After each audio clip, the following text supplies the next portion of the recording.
James était rentré à la maison le plus vite possible.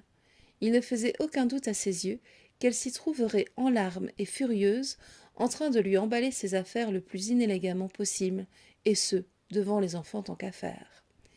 Il connaissait assez sa femme pour son sens du drame et sa conception toute personnelle de crier « Je t'emmerde, ce connard !»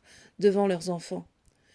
Leurs disputes distillées au fil des années étaient gravées dans sa mémoire et leur mode de fonctionnement parfaitement connu d'ailleurs.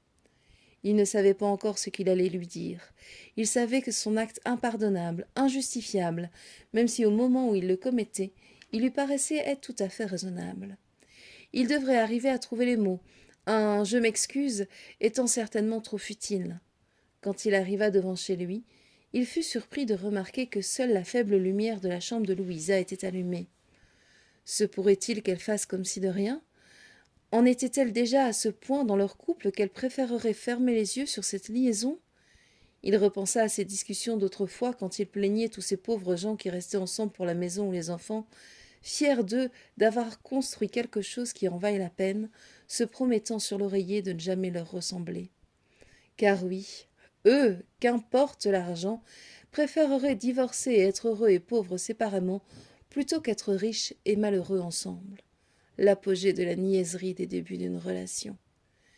Il avait tout d'abord pensé qu'elle avait eu le réflexe de rentrer sa voiture flambant neuve dans le garage. Lorsqu'il était en train de l'ouvrir, il se dit qu'il restait à sa femme encore 33 mois de traite à payer et que cela serait peut-être un frein au fait de le jeter dehors séance tenante.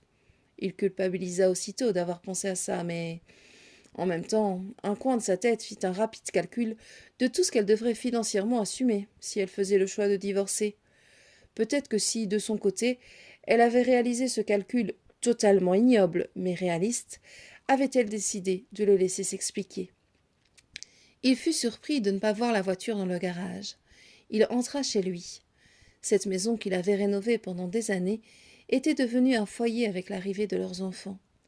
Il pénétra dans le salon qu'il avait voulu spacieux et accueillant, elle pour y recevoir leurs amis lors de dîners improvisés, lui dans l'espoir de la convaincre d'y voir courir 2 ou 3 enfants.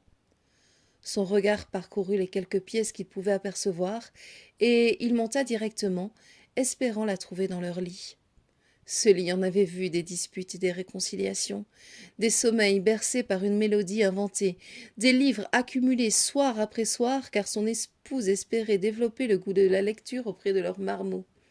Il la revoyait là, il y a encore quelque temps, les 3 enfants blottis contre elle, les pieds de tous accumulés sur son corps. Lou endormi contre son sein, Sam blotti contre Lou et Joséphine de l'autre côté. Bien qu'elle ne lisait plus d'histoire à Joséphine depuis des mois, la jeune fille aimait rester près d'eux pour garder cette proximité. Parfois, quand elle s'armait de courage, elle osait demander à sa mère pour lire avec elle un extrait du roman qu'elle avait loué.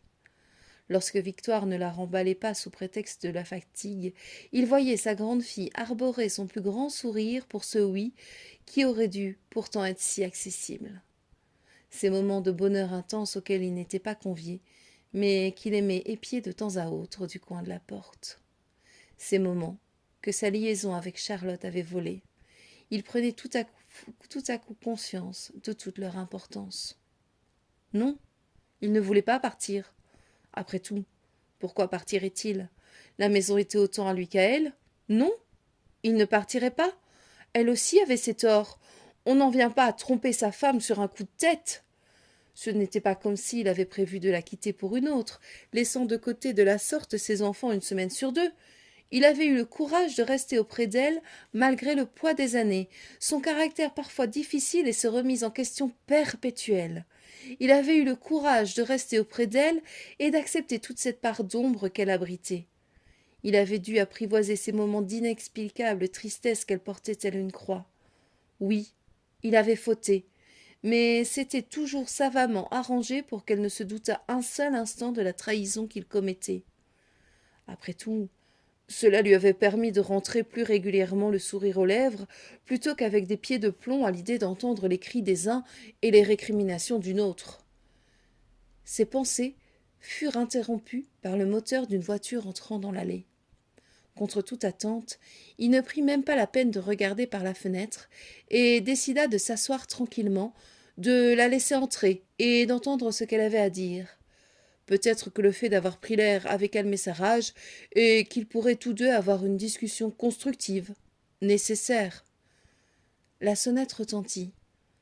Soudain, une perturbation dans l'ordre des choses. Victoire avait les clés de leur domicile toujours accrochées au trousseau de sa voiture. Ce ne pouvait être elle. Soudain, une pensée apparut tel un flash. Un accident. Et si dans sa fureur, sa tristesse, elle avait eu un accident.